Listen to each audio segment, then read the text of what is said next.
Hello friends, আজকে তোমাদের জন্য কিছু ইম্পর্টেন্ট কোশ্চেন রয়েছে। আইসিডিএস মেন যেটা ফ্রেশার্সদের হয়েছিল, তার পেপার 3 কোশ্চেন নাম্বার 4 খুব ইম্পর্টেন্ট কোশ্চেন। এই কোশ্চেনগুলো তোমরা কোনোভাবেই বাদ দেবে না, কারণ এখানে তোমরা দেখেছো যে তোমাদের নিউট্রিশন পার্ট থেকে কিন্তু পুরো কোশ্চেন সেটটা তুলে দিয়েছে। মানে 4 নম্বরের যে 19টা কোশ্চেন রয়েছে, 90 কোশ্চেন রয়েছে, পুরোটাই কিন্তু নিউট্রিশনের ওপর বেস করে।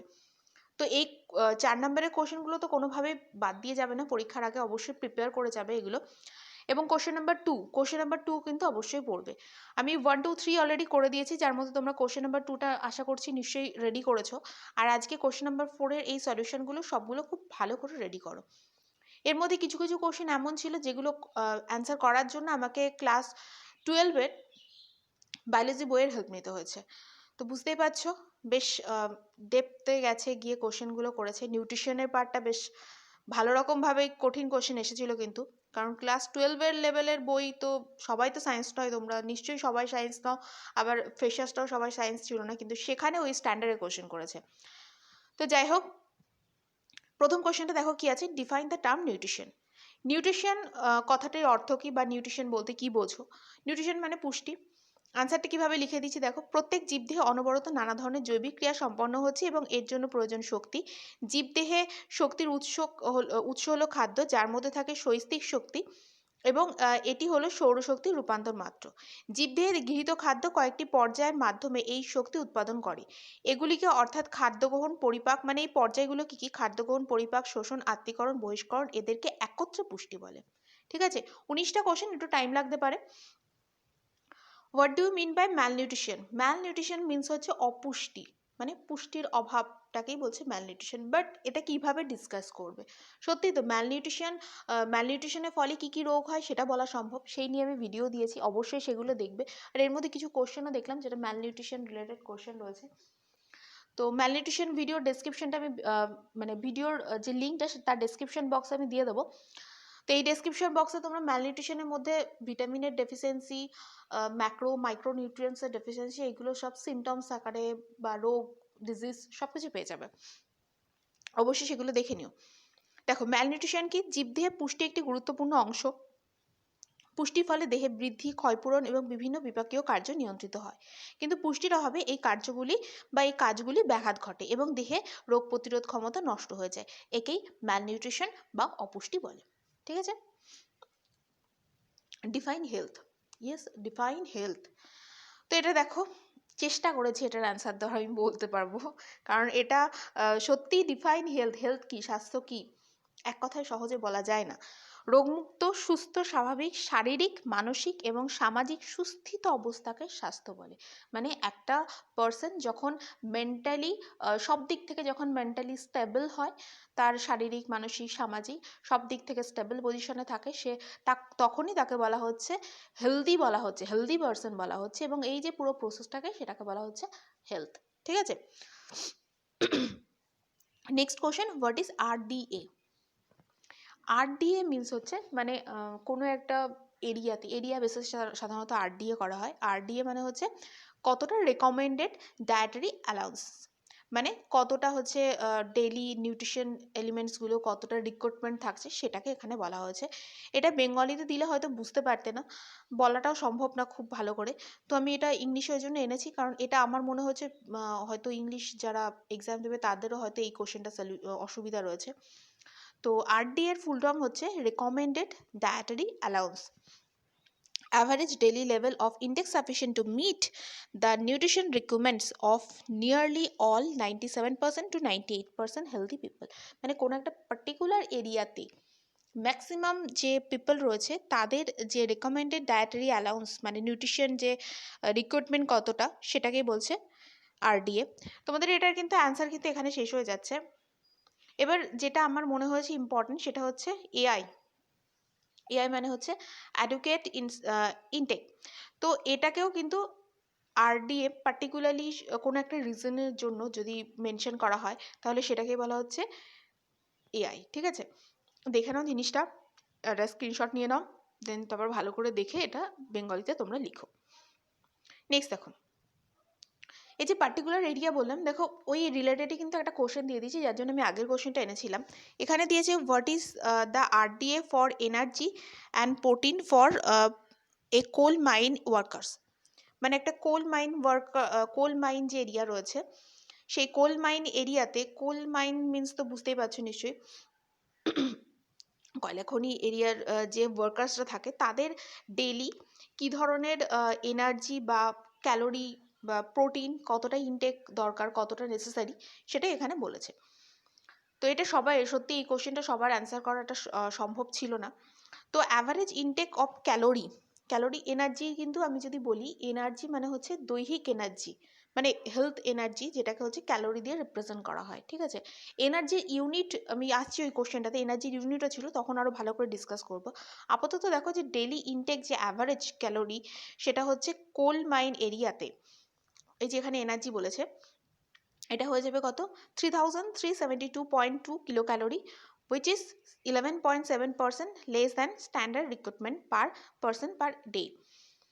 আর অ্যাভারেজ যদি প্রোটিন বলা হয়, সেটা হচ্ছে 36.29 গ্রাম। আচ্ছা, এই কোশ্চেনটার অ্যান্সার কিন্তু আমি, মানে এটা যে পার্সেন্টেজ, সেটা তো বিভিন্ন সময় বিভিন্ন রকমভাবে চেঞ্জ হয়। আমি কিন্তু এই যে ডেটাটা, সেই ডেটাসটা কিন্তু আমি ইন্টারনেট থেকে নিয়েছি। তো যদি পরে ধরো কেউ দেখছো, তখন যদি কোনো নিউ ডেটা হয়, তাহলে কিন্তু এটা চেঞ্জ করে নেবে, ঠিক আছে। এটা পুরোপুরি আমি ইন্টারনেট থেকে নিয়েছি। নেক্সট দেখো, what is balance diet. Balance diet means হচ্ছে, এক কথায় বললে, সুষম খাদ্য কাকে বলে। এবার নিশ্চয়ই এটা সবাই অ্যান্সার পারবে। তো যে খাদ্যে পুষ্টির 6টি উপাদানই, মানে কার্বোহাইড্রেট, প্রোটিন, ফ্যাট, ভিটামিন, খনিজ লবণ ও জল প্রয়োজন অনুসারে সঠিক পরিমাণে থাকে, এবং যে খাদ্য গ্রহণ করলে প্রাণীদের উপযুক্ত বৃদ্ধি ও পুষ্টি সম্পন্ন হয় এবং স্বাভাবিক কর্মশীলতার জন্য উপযুক্ত পরিমাণ ক্যালোরি পাওয়া যায়, তাকে সুষম খাদ্য বা ব্যালেন্স ডায়েট বলে। সিম্পল ল্যাঙ্গুয়েজে এভাবে লিখে দেবে। দেন ডিফাইন এনার্জি। এনার্জি দুটোভাবে বলা যেতে পারে। একটা হচ্ছে ফিজিক্যাল সায়েন্সের এনার্জি, ফিজিক্যাল সায়েন্সেও কিন্তু এনার্জি আছে, কার্যক্ষমতা শক্তি চ্যাপ্টার দেখতে পাবে তোমরা। তো এটা ফিজিক্যাল সায়েন্সের এনার্জি, আর একটা আছে বায়োলজির এনার্জি, সেটাও বলবো। দুটোই দিয়ে দিচ্ছি, কারণ এটা যেভাবে বা তোমরা যেটা ভালো মনে করবে সেটাই লিখবে। কোনো বস্তু বা বস্তু সংস্থার মধ্যে নিহিত বা সঞ্চিত কার্য করার মোট সামর্থ্যকে শক্তি বলে। এটা যদি ফিজিক্যাল সায়েন্সে বলি, তাহলে এটা অ্যাপ্রোপ্রিয়েট অ্যান্সার হবে। বায়োলজির ক্ষেত্রে যদি বলা হয়, শক্তি হলো এমন একটি অবস্থা যাকে সৃষ্টি বা ধ্বংস করা যায় না, কেবল এক অবস্থা থেকে অন্য অবস্থায় রূপান্তরিত করা যায়। পরিবেশে শক্তির প্রধান উৎস সূর্য। উদ্ভিদের মাধ্যমে জীব দিয়ে এই শক্তি সঞ্চারিত হয়, এবং জীব তার বিভিন্ন জৈবিক ক্রিয়ায় এই শক্তি বিভিন্নভাবে ব্যবহার করে। ওকে, এবার কি আছে question, right two units of energy. Particularly যদি ইউনিট বলে, তাহলে কিন্তু এটাই হচ্ছে অ্যাপ্রোপ্রিয়েট অ্যান্সার। সিজিএস ইউনিট হচ্ছে আর্ক বা ডাইন সেন্টিমিটার, আর এসআই ইউনিট হচ্ছে জুল বা নিউটন মিটার, ঠিক আছে। নিউটন মিটার কিন্তু একসাথে, এটা নিশ্চয়ই নিউটন মিটার একসাথে, এটা ডাইন সেন্টিমিটার একসাথে। আর যদি বলে দৈহিক যে শক্তি রয়েছে, মানে জীবদেহে যে শক্তি রয়েছে তার ইউনিট কত, মানে জীবদেহে যে শক্তি থাকে সেটা হচ্ছে তাপশক্তি রূপে সঞ্চারিত হয়, সেটাকে যদি আমরা বলি, সেটা হচ্ছে কেসিএল বা কিলো ক্যালোরি। বাট এখানে আমার মনে হয় এটা না লিখে এই দুটো লেখাটাই অ্যাপ্রোপ্রিয়েট, কারণ তোমাকে তো এখানে মেনশন করে দেয়নি ফিজিক্যাল সায়েন্স কি বায়োলজি। তো এটা কিন্তু অ্যাপ্রোপ্রিয়েট অ্যান্সার, ঠিক আছে। নেক্সট দেখো, আমি কিন্তু ওটা বললাম তাপ শক্তি হিসাবে বললাম, ঠিক আছে, মাথায় রাখবে ক্যালোরিটা কিন্তু আমি দৈহিক তাপ শক্তি হিসাবে বললাম। এনার্জি হিসাবে, মানে এনার্জিটা এক ধরনের তো আমাদের বডিতে তাপ শক্তি হিসাবে থাকে, সেটা। Mention to clinical symptoms of vitamin A deficiency. এখানে ভিটামিন এর অভাবের ফলে যে ক্লিনিক্যাল সিমটমস, যে ধরনের সিমটমস দেখা যায়, যে ধরনের লক্ষণ দেখা যায়, সেটা বলেছে। তো তোমাকে অবশ্যই এখানে ডিজিজ বা রোগ লিখতে হবে না, মানে রাতকানা রোগ, জেরপ্থ্যালমিয়া, ফিনোডার্মা, মানে যেটাতে হচ্ছে গায়ের চামড়া খসখসে হয়ে যায়। তোমাকে লিখতে হবে কি, ভিটামিন এ ডেফিসিয়েন্সি কী কী সিমটম। এই যে যেটা বললাম, একটা সিমটম হচ্ছে গায়ের চামড়া খসখসে হয়ে যায়, স্নায়ু প্রপারলি মানে স্নায়ু ক্ষয় হতে শুরু করে, মস্তিষ্কেও ঠিকঠাকভাবে আর কি মস্তিষ্ক বিকৃতি দেখা যায়, দেন নার্ভগুলো সচল থাকে না, আস্তে আস্তে ইনঅ্যাক্টিভ হয়ে যায়, এরকম ধরনের। এইটা পুরোটা তুমি যেটা আমি বলছি নিউট্রিশন বা ম্যালনিউট্রিশনের যে টপিকটা আমি দিয়েছিলাম ভিডিওটা, আমি ওটাই বারবার মেনশন করছি, কারণ ওখানে আমি প্রত্যেকটা ম্যালনিউট্রিশন অপুষ্টিজনিত রোগ বলেছিলাম, এবং রোগটাকে আমি পুরো ডিটেলসে বলেছিলাম, যে জন্য তার ওখানে সিমটমসটাও লেখা আছে। তো সিমটমসগুলো তোমাকে লিখতে হবে। ওটা আমি হ্যান্ড রিটেন নোটটাকে আমি ভিডিও করেছিলাম, যার ফলে ওখানে তোমরা কিন্তু পুরো ডিটেলসটা পাবে। ঠিক আছে, দেন হচ্ছে mention to clinical symptoms of iodine deficiency, একইভাবে হবে। এবার যখন শুধু এখানে যেমন ভিটামিন এ, ভিটামিন আর হচ্ছে আয়োডিন দিয়েছে, মানে এটা হচ্ছে তোমার মাইক্রোনিউট্রিশনের মধ্যে পড়ছে। তো এই দুটো শুধু লিখলেই হবে না, এই দুটো পড়লেই হবে না, কিন্তু বাদবাকিগুলো তুমি একবার চোখ বুলিয়ে নেবে। ঠিক আছে, নেক্সট দেখো, why sucrose is non reducing sugar but maltose is not. Sucrose এবং মল্টোজ দুটোই হচ্ছে কার্বোহাইড্রেটের পার্ট।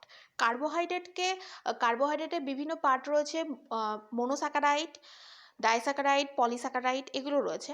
তো সুক্রোজ এবং মল্টোজ দুটোই হচ্ছে ডাইস্যাকারাইড, মানে দুটো কার্বোহাইড্রেট অণু নিয়ে তৈরি হয়। ঠিক আছে, ডাইস্যাকারাইড কার্বোহাইড্রেটস, কিন্তু হাইড্রোলাইসিসে সুক্রোজ থেকে সমপরিমাণ গ্লুকোজ এবং ফ্রুক্টোজ পাওয়া যায়। আমি এরপরে একটা কোশ্চেন আছে যেখানে এটা পুরো স্ট্রাকচার দিয়েছি, যাতে আমি আরও ভালো করে বলে দিতে পারবো। আপাতত এটা দেখো, সুক্রোজকে ভাঙলে কী পাওয়া যায়? গ্লুকোজ পাওয়া যায়, ফ্রুক্টোজ পাওয়া যায়, কিন্তু মল্টোজকে কী পাওয়া যাচ্ছে? দুটো গ্লুকোজ পাওয়া যাচ্ছে। যার ফলে কী হচ্ছে, এই যে গ্লুকোজ আর ফ্রুক্টোজ, এই দুটোর মধ্যে যে বন্ডটার নাম হচ্ছে গ্লাইকোলাইড বন্ড, সেই বন্ডটা কি হচ্ছে, বেশি স্ট্রং হচ্ছে, যার ফলে সুক্রোজকে সহজে ভাঙা যায় না। এটা যদি কেমিস্ট্রি একটু আন্ডারস্ট্যান্ড থাকে তাহলে বুঝতে পারছি বন্ড বলতে আমি কী বলতে চাইছি। যেরকম আমি একটা নর্মাল সেন্সে বলি, H2O ভাঙলে কী হয়ে যায়? H2O ভাঙলে হচ্ছে H প্লাস আর হচ্ছে OH মাইনাস, এইটা পাওয়া যায় তো, মানে H প্লাস আর OH মাইনাস, এইটার মধ্যে যে বন্ডিং থাকে সেটাকে এইগুলো আমি বলছি। সেরকম গ্লুকোজ এবং ফ্রুক্টোজের মধ্যে গ্লাইকোলাইড বন্ড থাকে, যেটা সহজে বিক্রিয়া করে না, যার ফলে এটা সংরক্ষণ করা যায়, তাই একে বলা হচ্ছে নন রিডিউসিং সুগার। এটা সিম্পল ভাষায়।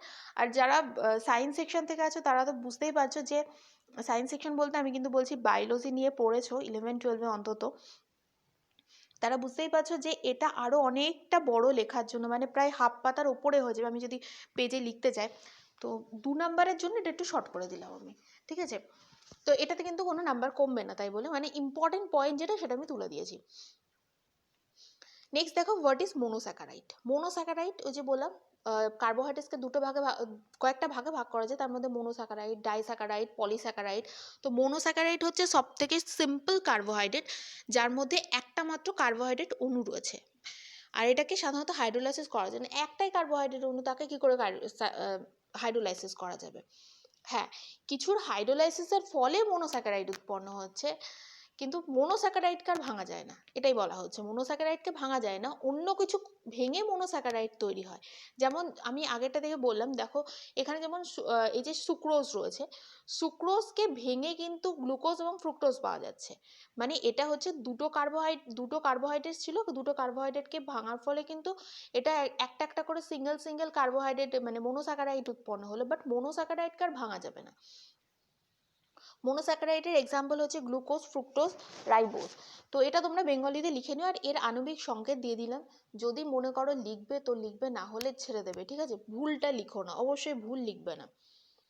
নেক্সট দেখো, নেক্সট বলেছে হচ্ছে write the differences between glucose and sucrose with clear structure. এইটাই বলছিলাম, স্ট্রাকচার এভাবে দেখাবো। আচ্ছা, এই জিনিসটা আমি ইংলিশে এনেছি, কারণ ওই যে বললাম যে আমার মনে হয় না এটা ইংলিশ ভার্সনে যারা তারাও হয়তো পেয়েছে। আমি বেঙ্গলিতে বলে দিচ্ছি, তোমরা একটু শুনে একটু লিখে নাও। আর তা নাহলে আমি যখন আমাদের ওয়েবসাইটে এগুলো দিয়ে দেবো, মানে পুরোটা কমপ্লিট হওয়ার পর ওয়েবসাইটে দেবো, সেখানে ট্রান্সলেটর অ্যাড করা আছে। বা যাদের ফোনে ধরো বা ফোন ল্যাপটপসে যদি তোমাদের যদি গুগল ট্রান্সলেটর যদি অলরেডি থাকে ইনস্টল করা, তাহলে তোমরা সেটাকে তোমরা চেঞ্জ করে বেঙ্গলিতে দেখতে পাবে। ঠিক আছে, আদারওয়াইজ ওখানে আমরা ট্রান্সলেটর সেট করে দিয়েছি। আচ্ছা দেখো, গ্লুকোজ কি? গ্লুকোজের সংকেত, মেন হচ্ছে সংকেত, যখন আমাদের এখানে বলেছে ডিফারেন্স দেখাতে। গ্লুকোজের সংকেত হচ্ছে C6H12O6। অ্যাকচুয়ালি এটাকে লেখা হয় এভাবে, কম্পিউটার যেহেতু, কম্পিউটারে তো এভাবে লেখা যায় না, তুমি ভালো করেই জানো। তোমাদের মোবাইলেও এরকম তোমরা নিচে লিখতে পারবে না চট করে, আছে প্রোগ্রামিং করতে হয় সেটা জানি আমরা, বাট সেটাতে প্রচুর টাইম লাগে। তো আচ্ছা, C6H12O6 এটা হয়ে যাবে গ্লুকোজের সংকেত। সিমিলারলি সুক্রোজের সংকেত হয়ে যাচ্ছে C12H22O11। ঠিক আছে, মানে এইভাবে আসবে কিন্তু লেখাটা, মাথায় রাখবে। তোমরা লিখবে যখন খাতাতে এরকম করে লেখো, এক্সাম হলেও তোমরা এইভাবেই লিখবে, পাশাপাশি অবশ্যই লিখবে না। ওকে, আমি কিন্তু এটা বলে দিলাম, আর যখন আমাদের ওয়েবসাইটে থাকবে তখনও কিন্তু এই ফর্মই থাকবে, কারণ এটা নিচে লেখা সম্ভব হচ্ছে না। আচ্ছা দেখো, তো গ্লুকোজ বা ফ্রুক্টোজ, যদি এখানে ফ্রুক্টোজ বা সুক্রোজের ক্ষেত্রে বলে তাহলেও কিন্তু সেম পার্থক্য হবে। গ্লুকোজ এটাও কিন্তু সুইট ফ্রুটের মধ্যে থাকবে, সুইট ফ্রুটস যেগুলো সেগুলোর মধ্যে থাকে, হানির মধ্যে থাকে, আমি কয়েকটা এক্সাম্পল দিয়েছি, ফ্রুক্টোজও তাই। আর এটা হচ্ছে মেনলি হচ্ছে দেহের মেটাবলিজম, মানে বডির যে মেটাবলিজম, এনার্জি যে সোর্স, তাকেই বলা হচ্ছে গ্লুকোজটা হচ্ছে এনার্জি সোর্স। আর এটাকে হচ্ছে স্টার্চের হাইড্রোলাইসিস করে পাওয়া যায়। ওই যে বললাম গ্লুকোজ হচ্ছে এক ধরনের মোনোস্যাকারাইড, তো কোনো কিছুকে ভেঙে পাওয়া যাচ্ছে, সেই যেটাকে ভেঙে পাওয়া যাচ্ছে সেটাকে হচ্ছে স্টার্চ বলে। সুক্রোজ, সুক্রোজ হচ্ছে সুগার কেন থেকে পাওয়া যায়, ইয়েস সুগার কেন থেকে এটা পাওয়া যায়, ওই জন্য এটাকে কেন সুগারও বলা হয়।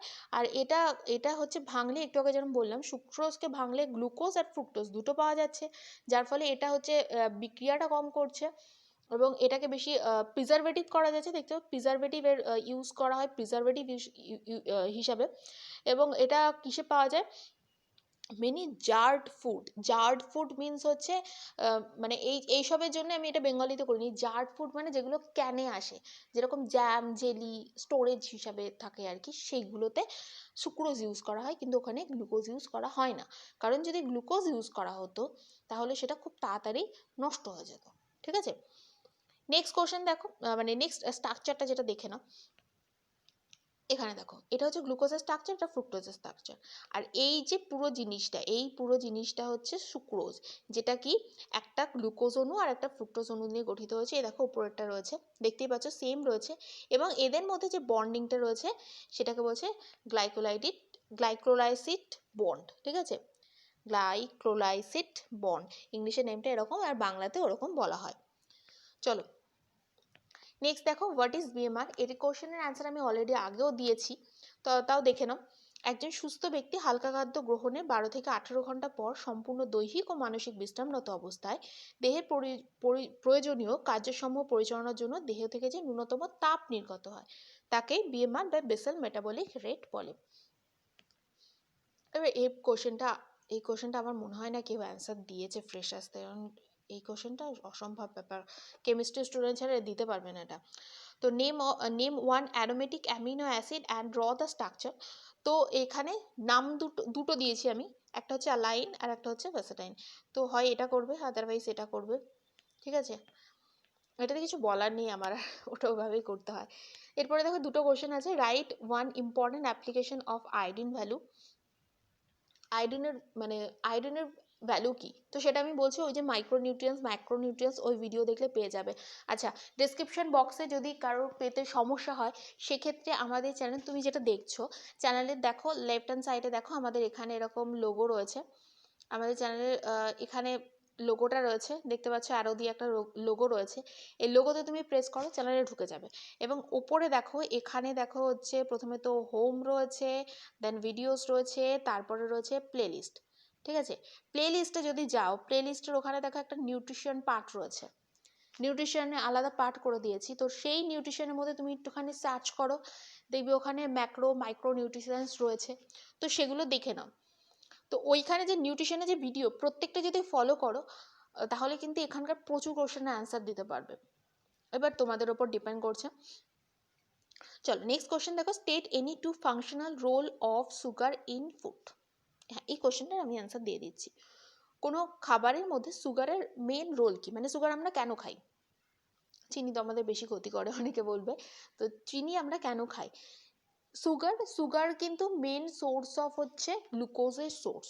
তো গ্লুকোজ না থাকলে আমাদের দেহে এনার্জি হতো না, এনার্জি না হলে আমাদের দেহে কাজ করার ক্ষমতা কমে যেত, তাপশক্তি উৎপাদন হতো না।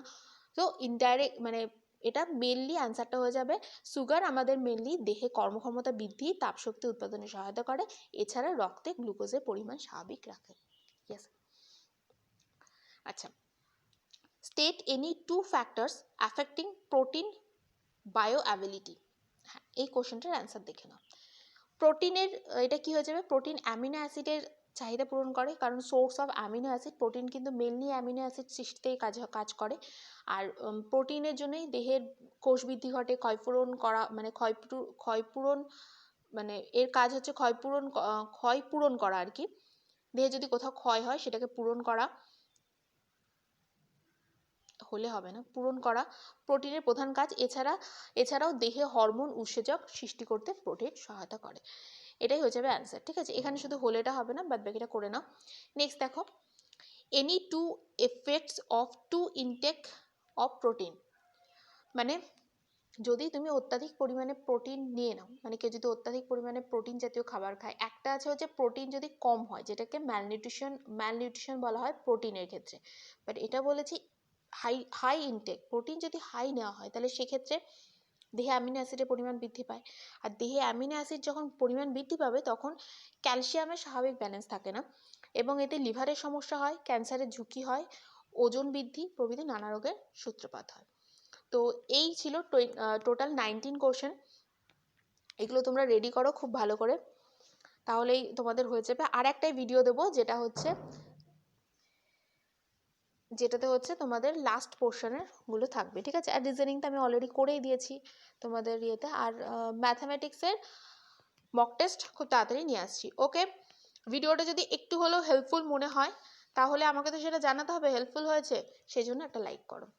ঠিক আছে, আর ফ্রেন্ডসদের কাছে কিন্তু অবশ্যই শেয়ার করে দাও যারা এটা পায়নি। হয়তো অনেকেই পায়নি, আমার মনে হয় এই অ্যান্সার সেট এত সুন্দর করে এটা রিপ্রেজেন্ট করা একসাথে হয়তো কেউ পাওনি। তো এটা কিন্তু তোমাদের সবার কাছে হেল্পফুল হবে, এটা অবশ্যই রেডি করো। ওকে, থ্যাংক ইউ।